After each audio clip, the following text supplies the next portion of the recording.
Okay, we are recording again. Welcome back to the Alexandrian Codex. I'm Alex. This is Fallout 2. We are, by hook or by crook, wrapping up the game. one side quest at a time.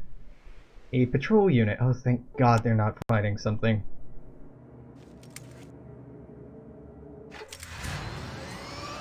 Get out of here.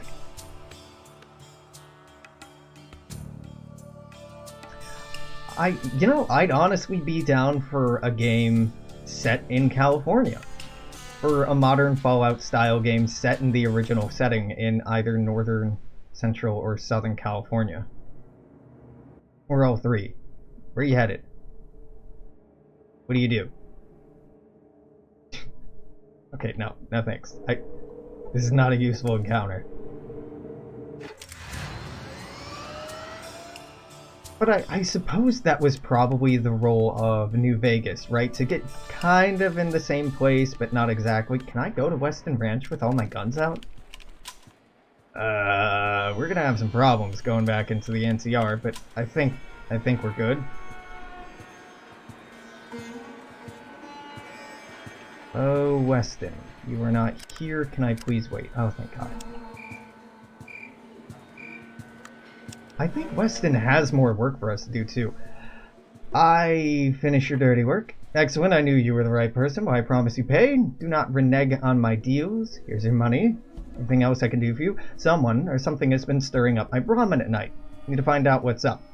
How about going out there and looking at it for me? I'll pay you for your trouble. Sure, you know what? Whatever. But that's not all I want. First, Citizen Lynette sends her greetings. She has something for you. Are you a Vault citizen? I am. And you're a good citizen, I'm sure. I want you to take this holodisk back to First Citizen. It's important. It has the information she needs to expose the NCR New Reno plan. Felix? What's this about Brahmin? Someone or something has been killing Brahmin in the West Pasture. I'll take you out there, you take care of it, let's go. Okay, yeah, no, sure, it's one of these that just teleport you out there. Fair enough. Okay, time passes. And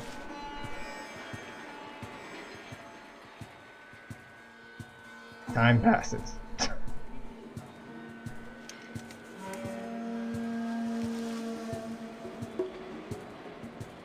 Time passes.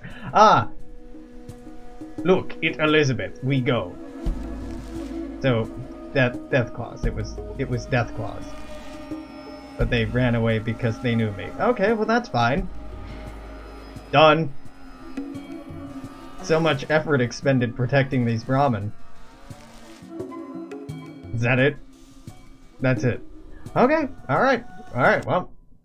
Very difficult quest there. Go stand in this field, have the death clause recognize you and leave. Oh man, really applied myself there. Weston Ranch. Oh, Felix, I'm done.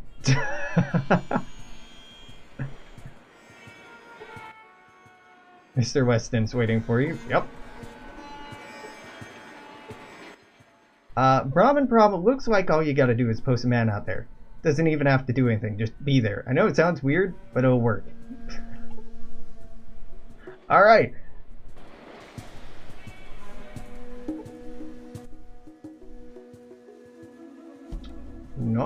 No, that's it.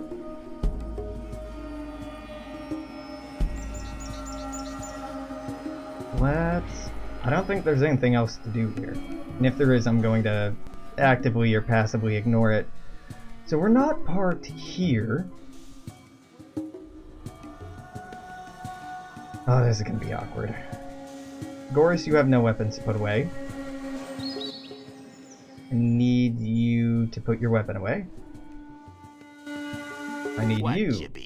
You got it. Sounds good. To put your weapon away, and I need Marcus? Marcus not allowed in town? Oh, there's Marcus. Marcus, buddy, I'm gonna need you to put that gun away. Please? What do you want? Yeah? Put the gun Not away. a problem. Not a problem. Sounds like a problem. The words you're using and the inflection you're using them with sound to be a bit incongruous. Just a bit, though. So we could pick up something here to go escort a caravan, but I have no real desire to do that. I'm mostly just stepping in here to see if they have stim packs, which they do, and more importantly, if they have ammo for the guns I am using. They do not. Fair enough.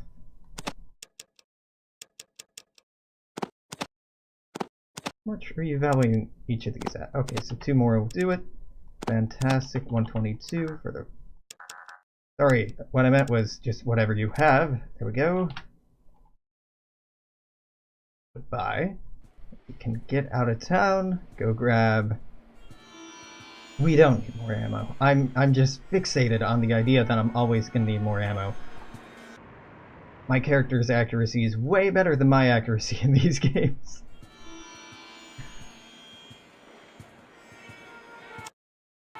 I like cats, the word starts with car, and that's what I watch.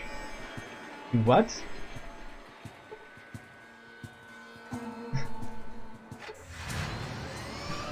Yeah, okay, buddy. And now back up to Vault City. God, this whole chain, dealing with the new Reno families in whatever way you decide to do it, engaging with the NCR and engaging with Vault City is a lot of go here, and then here, and then here, and then here, and then here, and then here, and then here, and then here. Go back and forth repeatedly. Yeah, so you're gonna get upset because no one draws weapons near the boss, and you have slaves. Right, I'm not misreading this. Caravan Master. Oh, well, no, I might be misreading this situation. I just swear this seems a lot like every slave caravan I've ever run into. No, I'm the do-gooder. You don't like do-gooders. Yep, alright, I did read this correctly. Oh, I need to tell all of our companions to use their guns again. Well, hopefully they'll figure that out by themselves.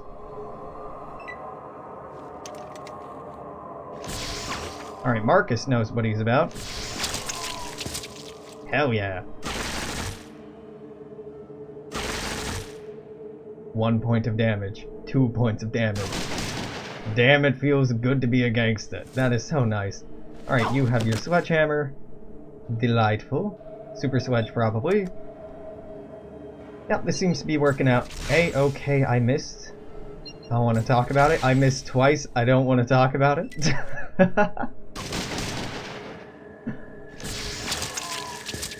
And you are gone. Still getting hit for 1 point of damage. I found... God, the VAT system in 4, I didn't like a ton.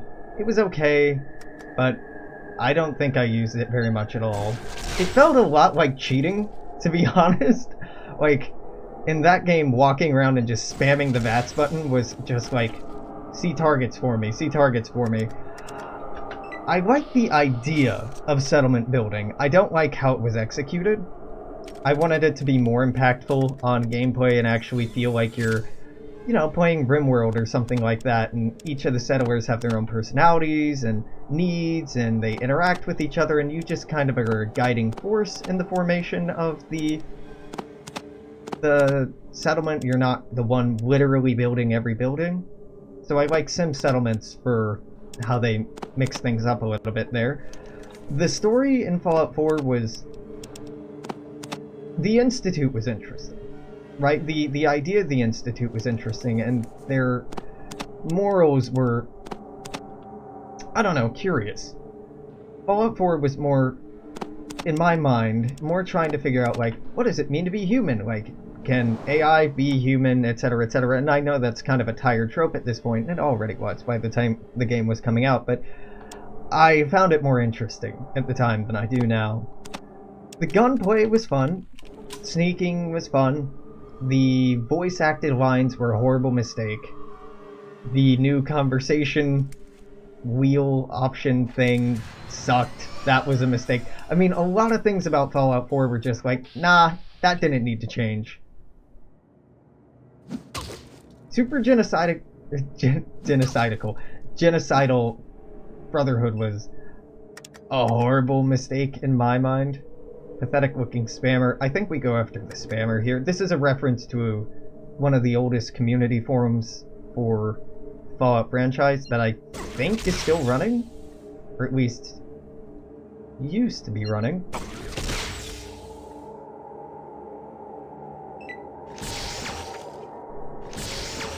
Yeah, the companions. Maybe the companions in Fallout 4 were the best thing about it. They were all very well fleshed out for the most part and had pretty good... They had at least quests going on. I don't know. Like, if pressed, I don't know what I liked about it. I know a lot of things that I had problems about, like the DLC was generally eh, and the whole bit at the beginning where you start out with power armor from the beginning of the game. This is a fucking stupid decision.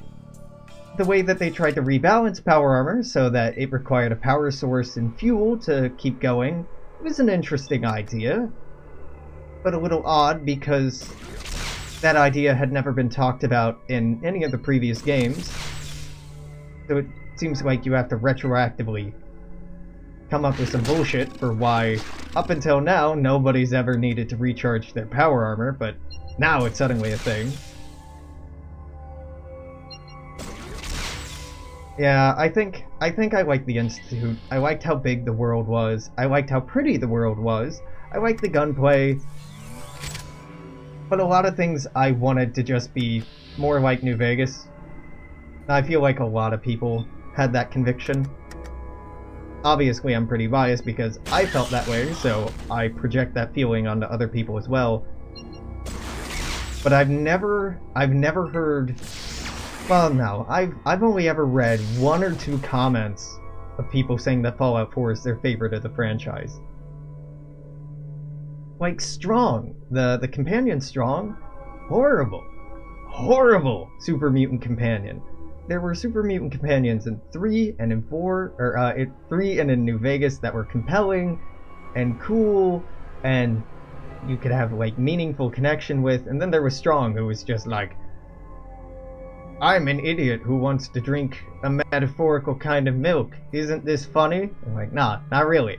Like, I get the joke, but this joke is not enough to create a whole companion out of. New Vegas did spoil us. New Vegas, we got the writers back and the creative team from the original games, and then fucking Todd Howard's like, nah, you know, we don't need them. We're already a big successful company. We don't need to hire on people who do it better than us. So I don't think we're gonna be hiring them on or licensing them to do another remake. Just, why? But instead you're gonna make a multiplayer mod for Fallout 4 and sell it as a new game. Great. I know a lot of people have talked about, well, I'm gonna give Fallout 76 a chance. I'm not. I'm not sold at all. I need to hear amazing press about it and watch people play it for me to even get vaguely enticed. But so far what I've seen has made it look just awful. It's like Anthem. I have no interest in playing that either. BioWare and Bethesda both, in recent years, have been making some really questionable decisions. Maybe financially savvy decisions, maybe good business decisions. But not decisions that excite me as a more old school fan of role-playing franchises. I don't know. I mean, fuck, I have weird taste in games. Obviously, I'm not alone in that respect, but, like, my favorite MMO was Star Wars Galaxies.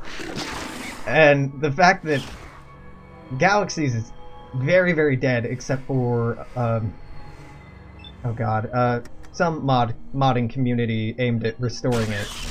I haven't checked out in years. I wonder if that's still around. I recognize I have eclectic tastes, and what I want does not necessarily reflect what wider audiences want, and even what wider audiences want don't necessarily represent what sells well, right?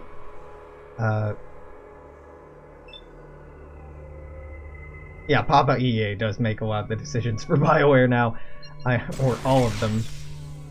Every goddamn company that ever gets acquired by BioWare does that. Westwood Games?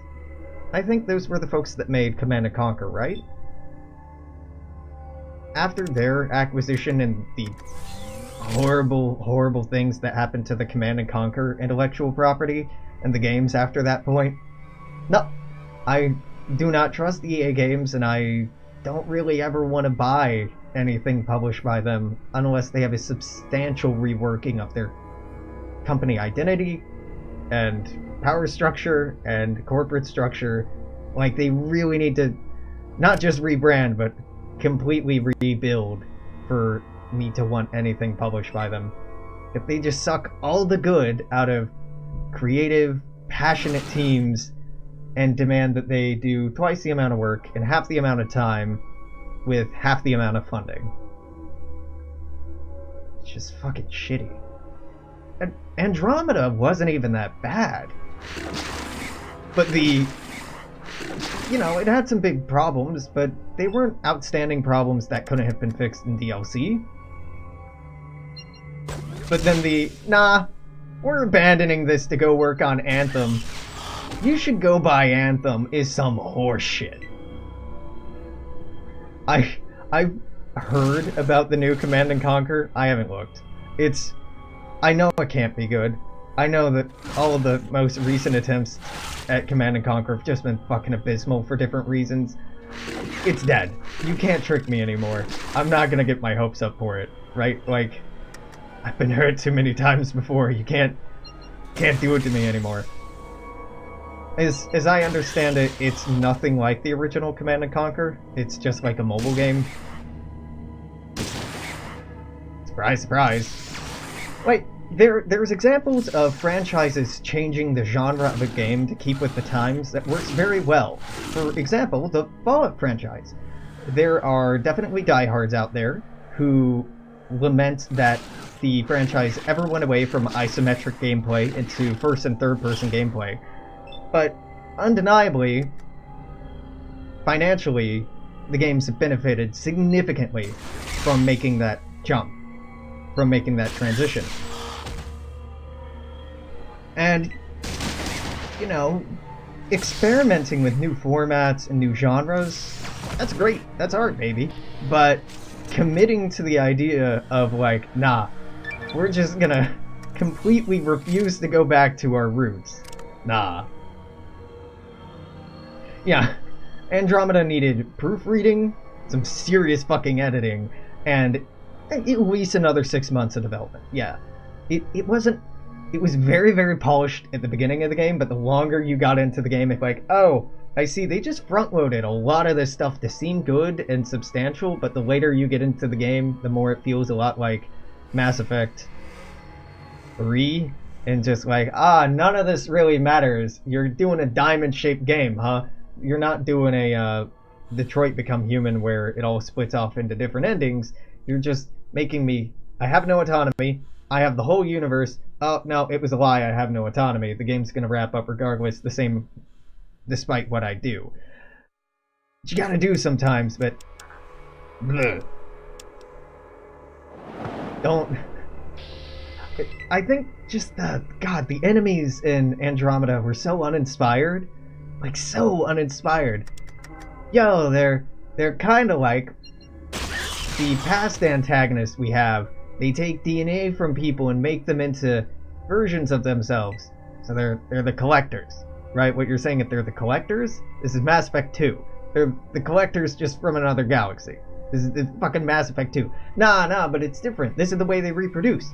My dude, this is the entire plot of Mass Effect 2. This is how they reproduce. What are you bringing new to the table here? Well, these have, like, a religious fascination with it, and It's very different. Oh yeah, you mean like that Star Trek race that can only reproduce through infecting the dead of other races? You mean like that? You mean like that? Your writing is bad and not... Yeah. It just didn't even try to be different. They tried to have the gravitas and the weight and the fear of like, oh boy, it's the Reapers. But it's like, oh boy, it's a technological race that we are more advanced than or on technological parity with. And given time and reinforcements, the Milky Way races are just going to completely overwhelm this new galaxy. So who gives a fuck? God, the new aliens, the stupid bioelectric cat people. I hated the new races in Andromeda. On the whole, it could have been worse. You know, every successful science fiction franchise, every successful franchise has missteps. There are bad episodes, there are bad movies, there are bad seasons. See, even the most beloved shows out there. Doctor Who has been running for God knows how long, and despite whatever your opinion might be on it, generally, you can't really contest that it's beloved. And despite being beloved, there's some horrible fucking episodes in there. Same thing can be said for Star Wars franchise and all the different media properties that preached off of that, or Star Trek, or Stargate. So, Mass Effect making a misstep, not the end of the world. You can rebound from that, but like, it did feel very amateurish.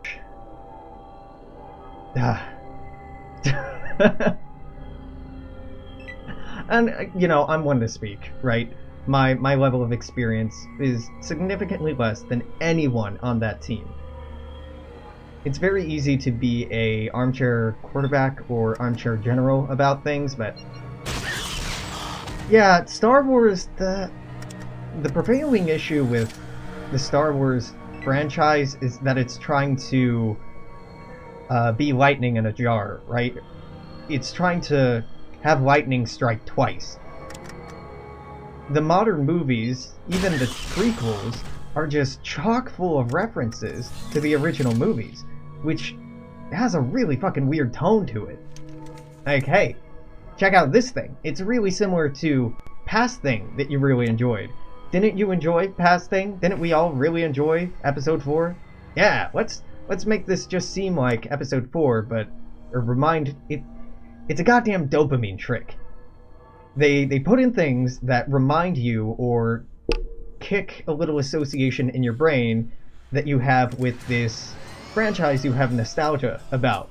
And then that's supposed to make you think it's good or make you feel good about it. And it's just so superficial and obvious and not subtle that it's happening. It really just seems like I see what you're doing. I don't want to say I'm too smart for this, but you're really not trying that hard. Wait here until I come back. Episode 8 was a slow car chase? Yeah, that made about no fucking sense. Why didn't...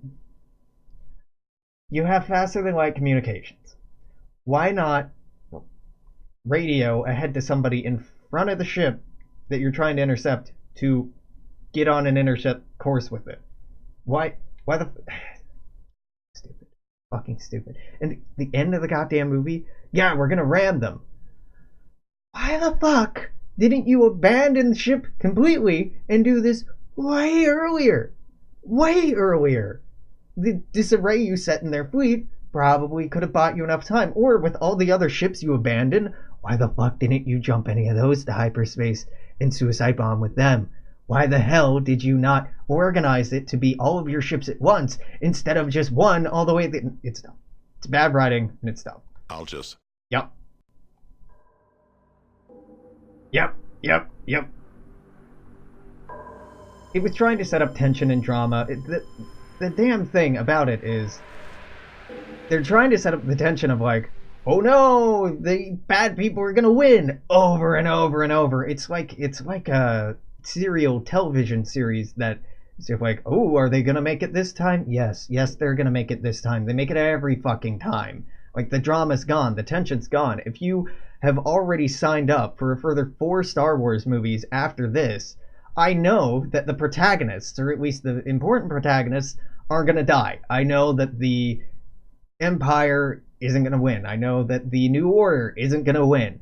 I know there's going to be one episode introducing things that gets hopeful, another episode where things get dark, another episode where things are redeemed. And then you're going to do that over and over and over and over and over. Because it's formulaic. And it worked well the first couple of times, so you think you can keep getting away with it. Like, people aren't that stupid, and it isn't even entertaining enough to keep... Yeah. It's sad. But, you know, something doesn't have to stay good forever. And in modern media, this is something we're coming to terms with, that, you know, remakes are only ever going to be so good.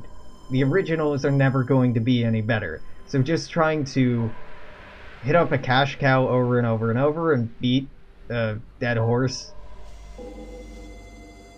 it'll take you somewhere, just not very far. You gotta fuel some new ideas and new IP in there. Like,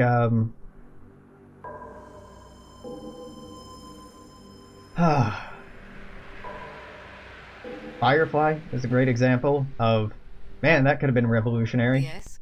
What is it I can help you with? There are good ideas out there, is my point. There are good ideas out there, and even if major franchises like Star Wars, like the Marvel movies, like Star Trek, like etc., start getting stale and start getting repetitive and don't have the drive they need to innovate and stay relevant, stay interesting, and stay creative, new ideas will come along. There is the musicians. Musician friends of mine often complain about this idea that, you know, every note has already been discovered, and that every song possible has already been written, or every fragment of every song has already been written. Everything feels very derivative, and it's hard to feel like you're really innovating. It doesn't always feel like that, right? Just because parts of stories seem familiar to other parts of stories, we've been retelling the same stories since the first stories we started telling. If you look at any movie, any magazine, any form of creative storytelling media that we have now, video game, movie, comic book, novel, fairy tale, bedtime story, they're all derivative of older stories, and there's this idea that there's nothing new under the sun. To some extent, that's true, but iterating on old ideas and not just trying to hit those old ideas over and over to get a dopamine hit out of it is the way that we move forward, and it's the way we have moved forward for tens of thousands of years. So I'm confident, even if storytelling in movies takes a little hit occasionally, it'll come around. Maybe not this year, maybe not in 5 years, but eventually. And it might not even be through movies, but media finds a way. People make more interesting stories. Yeah. Have you delivered it? I did. What? No. Yes. You have done a great service. Did Weston send back correspondence? Yes. Excellent. Let me scan this. Okay. We will not have problems with NCR for a very long time. It's good. Now, regarding payment, report to Randall, the Chief Amenities Officer. Tell him I sent you and he will present you with your reward. Thank you again. Yep. I'm not getting promoted because I pissed her off enough times, or at all. That's okay. So I need to go talk to security officer, blah de blah, get something I don't actually care about. I'm just doing it for completionism. I'm only doing these quests because it'll bug me if I don't. I'm not doing it for the reward anymore. But I don't mind the reward. Hello. About those raiders. I wiped them out.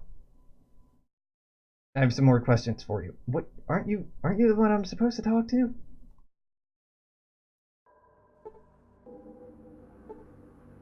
Did I not listen clearly to what she said? Whatever.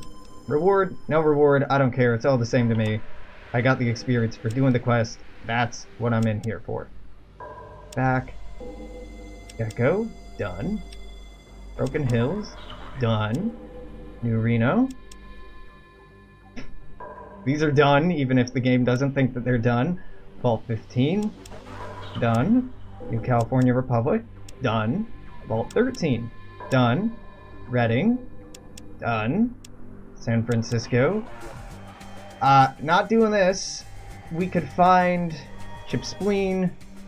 I have both of these, so that'll be done once we actually get our motivation to go there. Navarro is done. Alright, cool. So now, before going back to San Francisco, we should go check out our abandoned village. Yeah, time to go home, and then realize everybody's been kidnapped, and then we go to the oil rig. Then think about the decision I've made in agreeing to play Fallout Tactics. I definitely reserve the right, with any game I play, with any series I start, to abandon it for no reason at all, or very little reason. I've done it in the past. Knights of the Old Republic is a prime example. It was just getting too repetitive. I played through the game too many times. Yes, I want to travel with you. Thank you, Goris. Marcus, let's go, let's head out. And there just aren't enough substantial narrative mods or content mods to make it like new. I get jaded very easily. And god, the build I made for the player character we were running with in Knights of the Old Republic was terrible. just not as good as I thought it would be. Alright, Arroyo. Chosen. The shadow of darkness arrived before you. Let me help? 100% as a melee character. Doubt it. Too many seasons and too many wounds, Chosen. Instead, you must listen. Nah, man, I have like super stim packs. I have drugs that can bring people back from the dead, but alright, yeah. Dark souls came. They took everyone. Dark Soul? God damn it. If this was premeditated, this is where I hit a scene transfer button and we just transition right over into playing Dark Souls. Dark Souls? What do you mean? A rush of wind came. On it were great dragonflies Yeah, it's the that Enclave. spat flame. It's the Enclave. Evil men crawled from the beasts' bellies God. and brought death to our warriors. I hate how ignorant you are. Your grandparent knew what airplanes are. They would know what helicopters are. And they have the fucking Pip-Boy, which has libraries worth of information on it. There's no fucking way, these people should be as ignorant and as backward as they are portrayed as being. The spirit was willing, but the spearheads were weak. The evil ones burned our warriors with the lights of hell. Like, not the chosen one, the character from the original. Lone Survivor? No, that's...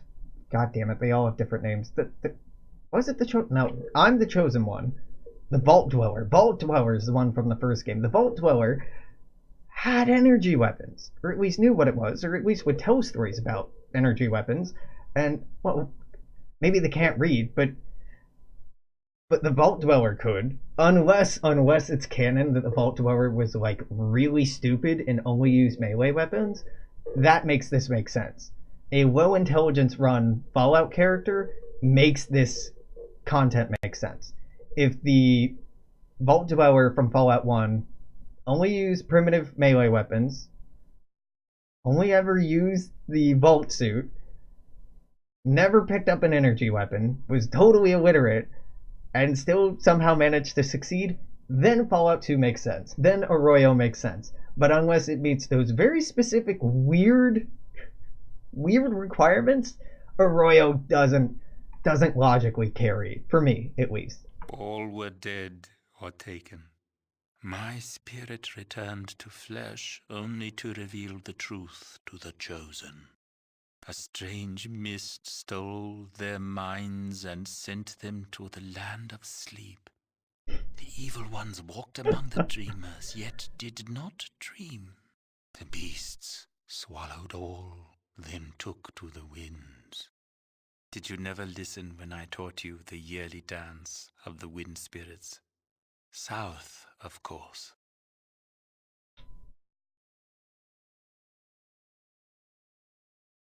Your descriptions were so vivid and powerful. I was often stricken senseless for the duration of your lessons. Yes, they traveled the wind south. I overheard the Dark Soul speaking. They plan to rest their beasts at a place named Navarro before crossing the great basin of our Earth Mother's tears. Water, dude, just call it water. Come on. Earth Mother's tears. When in like 200 years did you have the time to create this mythos about an Earth Mother? Or whose mythology did you... I just need to get through this. I just need to get through this. This is so dumb. What do I do? Nothing. Chosen, you must seek the fold of the Dark Ones and rescue our people. Alright. You are the Chosen. You must do. What you got? What's on your body, Hakunin? Nothing? How dare you? I hate the tribals in this game. I hate the weird appropriation-y, gross way that they're represented. I just... bleh. Bleh. Seems pretty darn ignorant. The Enclave stole the villagers because they're descendants of the Vault Dweller. As I understand it. The descendants of the Vault Dweller have an unaffected genome. Right? They are human, more or less. They don't have any of the mutations that the rest of the Wastelanders had, which is why they were being so heavily affected by radiation, and you needed to get the Gek to save them. The very thing that was killing them made them attractive to the Enclave, because the Enclave's whole deal is trying to restore humanity to what it was. So they wanted good genetic samples. Are you friendly warriors? I guess you are. Leave our land, you trespass. Leave our land. Well, you're not attacking me, so I guess we're cool.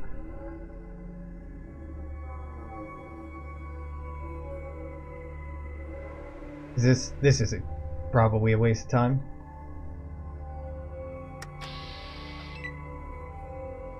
It just seems weird that the Vault Dweller wouldn't educate people about the wider world or technology. Like, it doesn't make sense. And it doesn't make sense that they would be as technologically backward as they are. Like, it sort of makes sense from a...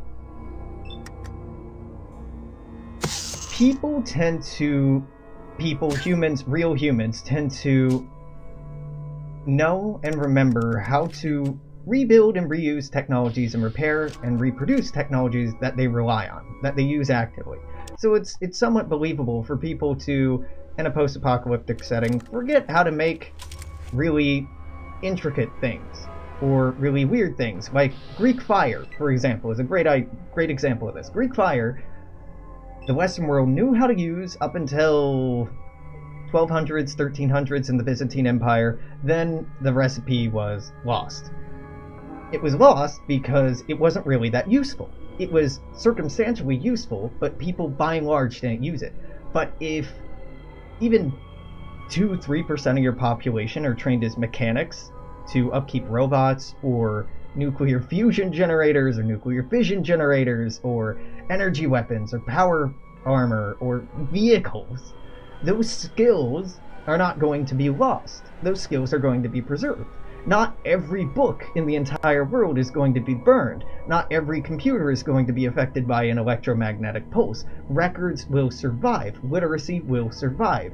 Civilization will, in some form, survive, particularly with the advent of vaults and other government bunkers and things like that. The primal primitive tribals just don't make any sense. It's a cliche. Yeah, Damascus steel is an example as well. Damascus steel had a lot of value, but the amount of people who knew how to make it, very small population. But we don't tightly control access to knowledge of, like, how airplanes work, or things like that.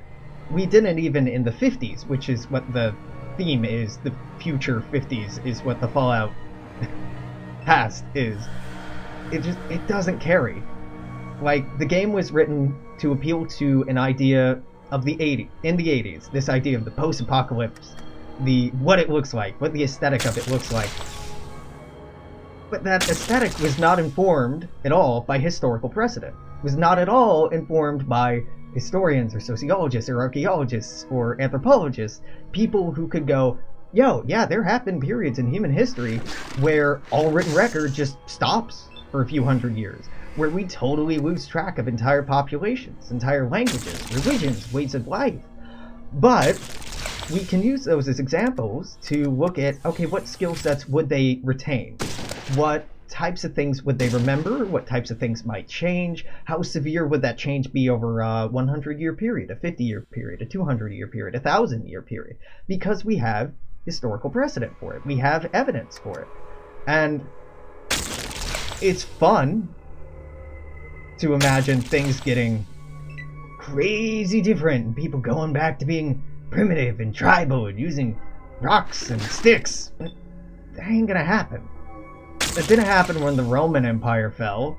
It didn't happen when the Greek world fell, or when the Aegean world fell apart, around the time of the Sea Peoples invading, which may or may not have been a thing. It didn't happen any of the time any of the Chinese dynasties collapsed. It didn't happen any of the time African kingdoms collapsed. Fuck, like, it only sorta happened in Central and South America when the major metropolis civilizations like the Maya started dissipating from the cities, but they never had metalworking in the first place, and most of their technologies were maintained in some way or another. So even if you're not using they weren't using the great engineering skills that they had before, most of their technologies were still intact.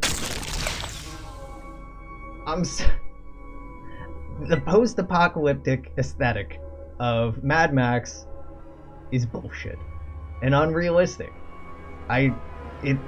It's fun and it's cute, but it's hard for me to buy it or stay immersed in it, because it's just like, nah, you can't meaningfully destroy enough written records, enough electronic records, enough inscribed records for people to forget entire languages, entire skill sets, entire technologies and sciences on that broad of a scale. Small things, absolutely. Forgetting how to make specific things, maybe, but the more advanced our societies get, the more advanced humanity gets, and especially the more advanced our record keeping gets, the more able we are to preserve knowledge. I mean, fuck, no, isolated humans do not regress technologically. The technologies that are useful in a reproductive sense, in the sense of maintaining the amount of stuff that they need, food, water, shelter, those don't regress. Technologies that are no longer beneficial, those regress. But if you take a tribe, you take 100 people, plop them down on an island, they're going to reinvent technologies up to a pretty simple level. But that's a very different thing than taking 100 people and sticking them in the middle of a post-apocalyptic wasteland. A post-apocalyptic wasteland is rich in refined metals, in broken machinery, and lots of spare parts to fix that broken machinery. Even if fine electronics don't work, there are hundreds and hundreds and hundreds of books out there designed to teach children how to read. I'm pretty fucking sure that they can teach someone how to read without the context of a native speaker. It's a lot harder. But even if language had diverged significantly, the written record wouldn't be meaningfully impacted. it's really easy to look at peoples in Pacific Islands, for example, especially uncontacted Pacific Islands. There's that one with the cargo cult. No, there's the cargo cult one, and God, I'm forgetting. It's really easy to look at them and go like, well, you know, they've been left alone for thousands of years and all they're using are spears. It's because it just doesn't benefit them to invest more energy and time into creating new technologies, because what they have is working fine for them. You need tension. Necessity being the mother of invention and all that.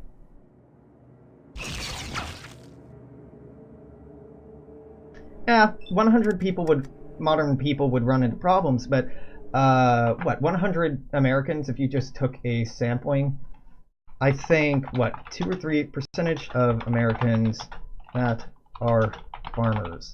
God, I could have phrased this better. 2%. 2 of those 100 people would know how to farm. And farming is a pretty rudimentary thing. There's some serious nuance to it. I come from farmers. My grandparents on both sides are farmers. But you can teach it. Even nuclear physics is something that could survive under the right circumstances. Maybe, maybe not, but I mean, fuck, Aboriginal people from Australia have oral traditions detailing the anatomical features of creatures that have been dead for tens of thousands of years in scientifically accurate detail. If they can do that, you can pass down how a nuclear fission process works. Vaguely, at least. You can pass down how metallurgical processes work. You can explain, roughly, how a combustion engine or a steam engine or something like that works. Like, people are very smart. This idea that less advanced people just weren't very smart, or our ancestors were stupid, or whatever, it makes us feel good, because it makes us feel like we're the pinnacle of human existence. But we're not. We're really not. But technologically, maybe, but like, people have always been pretty smart, and you give people the right tools, they're capable of doing really amazing things. And one of the greatest subjects of effort and innovation in the 20th and 21st centuries has been taking advanced technology and dumbing it down, right? Trying to make technology more accessible to the consumer, more accessible to the end user, more comprehensible to the end user. That process, although it's used to try to make, God damn it, you killed Gorse. God, load it up again. That process has the unintended effect of making our technology and our society and our culture much more resilient to apocalyptic events, even though we're doing it just so we don't have to hire more IT people. The idea of the apocalypse doesn't really scare me. It'd be a hell of a road bump, absolutely, but you know, c'est la vie. It's happened before. The human species, Homo sapiens sapien, have had at least 2 major bottlenecking mass extinction events that brought our population down to tens of thousands. Not once, but twice we've had major extinction events. And if we can make it through that, we can make it through a little nuclear winter. We'd be very different coming out the other side. We can do it. Don't think we should. Our society would not at all reflect what it does now, but I think even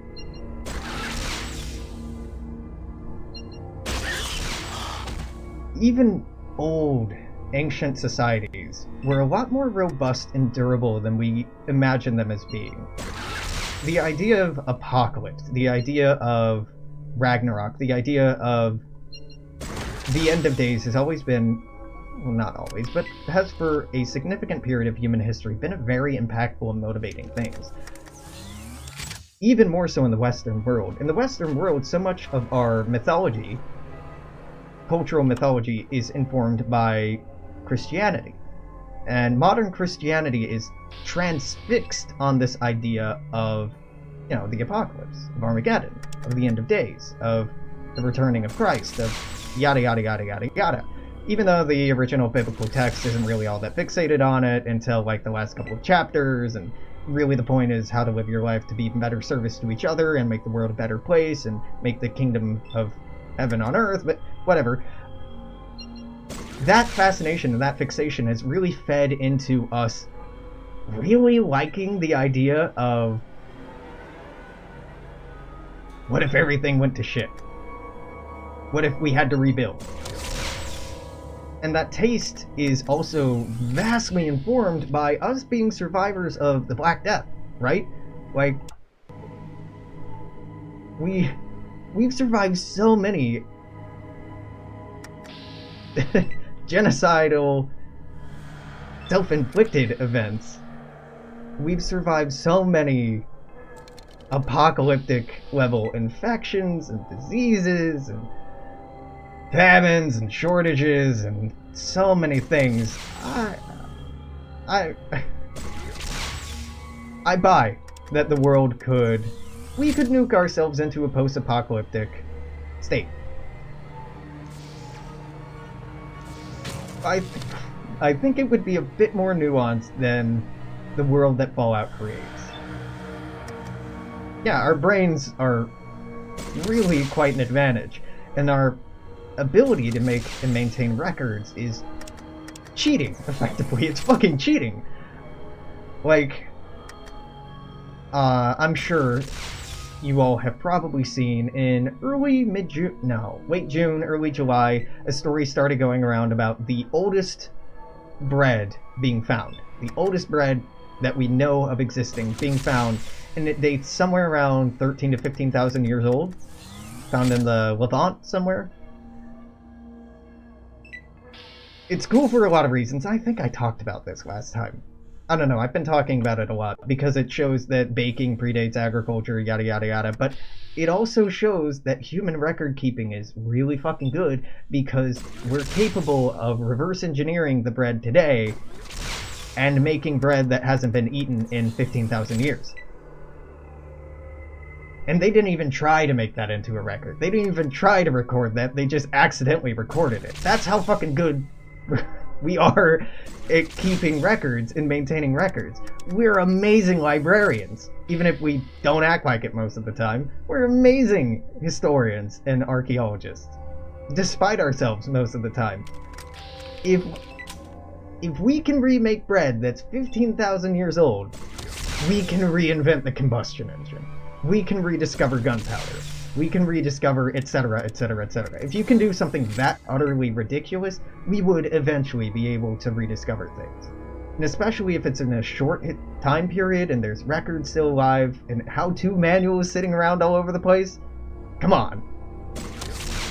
How many big books of science have we read? How many libraries have we walked through? How many bookshelves have we seen in this game covered in books? Books we couldn't pick up, but books that are evidently there. Now, it's entirely possible those books have all been written within the last 200 years or last 150 years, but that's crazy that they have the fucking printing press and ability of how to print and write and read, but wouldn't have anything from the old world. I don't believe it. Tribals are a bridge too far for me in the Fallout franchise. And they'd be a bridge too far even if they weren't disgustingly culturally appropriative, even if they weren't like a really gross representation of... They weren't a really gross example of very sheltered, middle-aged white guy trying to write what he thinks tribes are like, and his influence in what he thinks tribes are like is only influenced by North American tribes. And very vague understanding of North American tribes, probably just predominantly Navajo. Like, it's clearly not written by somebody who knows what the fuck they're talking about. And I don't say that to hate. I'm just saying, when you sit down to write something, fucking research it first. As a historian, like, as an undergrad student, I was taught that. Like, oh hey, that's a neat claim you're making. What are you basing that off of? Stuff? Really? Show me specifically what stuff you're basing that off of.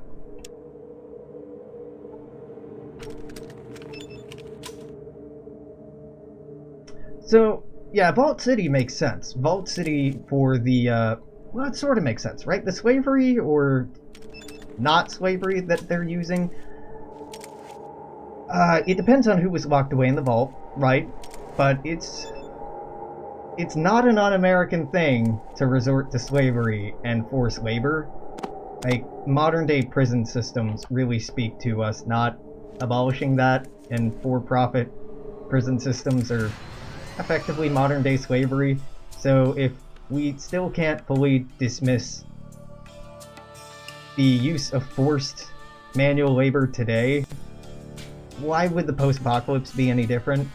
If if America at its height can't fully liberate people and can't fully divorce itself from its history of slavery and inequality, the apocalypse wouldn't do that.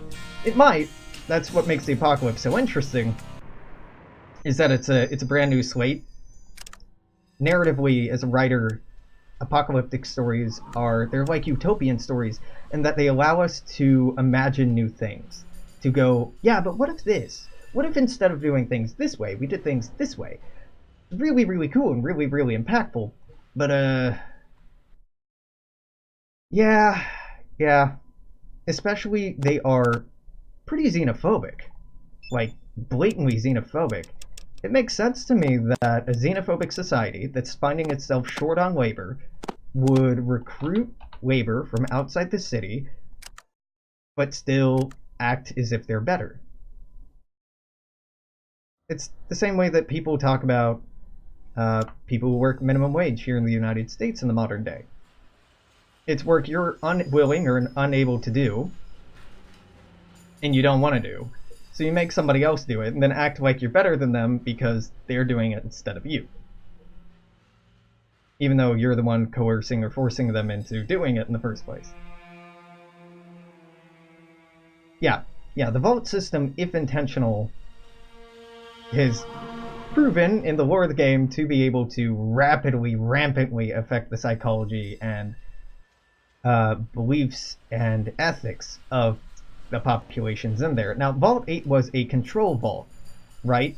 The idea being that they would actively try to not affect those things. But what we know about pre-war America in the Fallout setting was that we annexed Canada for resources, and we had martial law in Canada. We had martial law in the United States, so civil liberties were probably valued at an all-time low. We didn't think much of human lives then, and people in the vault probably had an attitude of, we were smarter than everyone else, so we got to survive. Like,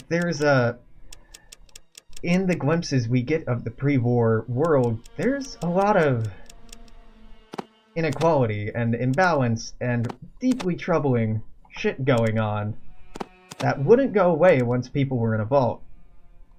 I always thought it was really interesting, the racial composition of Vault 101. Because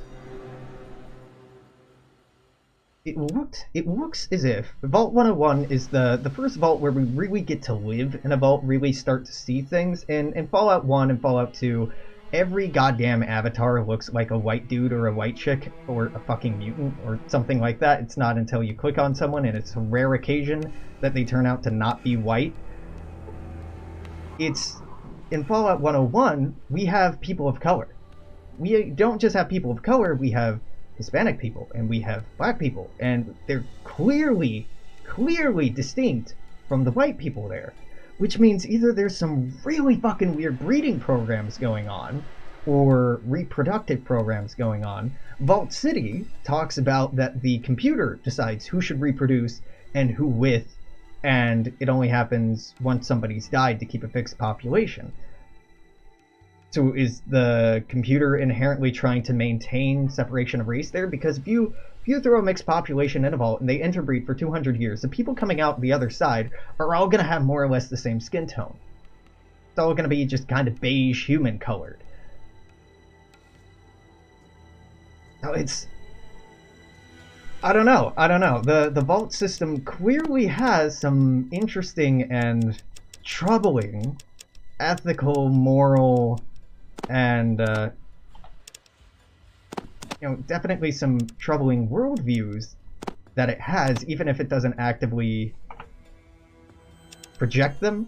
That, or those worldviews are just based on, and this is probably more the case, those worldviews or assumptions are just based on the writers and the unconscious, unintentional assumptions they make about the world. And they make about the world colored by their own experience, colored by their own lack of experience, their own privilege, lack of privilege. Well, privilege, it's all white dudes. It's all cishet white dudes. It's all kinds of sheltered, ignorant privilege. And I'm saying that as a cishet white dude. Well, as a cis white dude. Anyway, it's...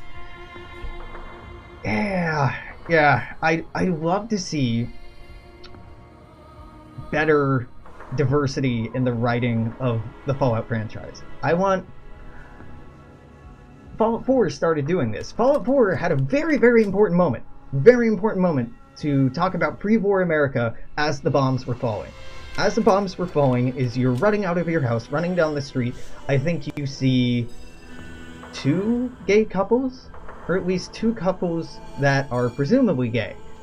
And that's the first, to my knowledge, blatant queer representation in pre-war America that we've seen in the Fallout franchise. Now, we've seen stuff in... Did we see that in Fallout 3? Well, we see it in Fallout 2, right? We've been sleeping with women as a woman. In Fallout 1, I think you see it a little bit. There's reference to people being intolerant to homosexuality in Fallout 2 and in Fallout 1. Fallout 3, I don't think has any non-hetero relationships that you can pursue. In fact, I'm not remembering any. Oh, well, you can make a joke to Amada about having a dream about her, and she says gross, which, whatever. But point being, it's been established post-apocalypse, gay people. They exist. Pre-apocalypse, it was a really important scene to go like, also a thing, also a normal part of everyday life. The amount of... we have to go to the basement, don't we? Yeah, there's just a lot, so many little things in the Fallout franchise you can nitpick at and peel apart and ask questions about the world that it's writing about, the world that it's representing or imagining. And that's what makes it really good. Good media does that. Good art does this. Good stories make us think about the world that we live in and contrast it and compare it to this fictionalized world. It helps us better imagine and gain a better perspective of where we are, where we might go, where we want to go, and how we want to get there. New Vegas has... Oh god, what's her name? She uses power fists. Yes, she's in New Vegas. Fallout 3, I'm sure, has somebody, but I can't remember. It may not have very good queer representation, that might be it. But, I'm putting in a cut here. I know this is abrupt for you watching on YouTube. I'm gonna keep streaming for... Am I gonna keep streaming? It's getting pretty hot in here. What time is it? 10. Maybe another hour? I think I can stand another hour. Let's look at this. How framey am I looking?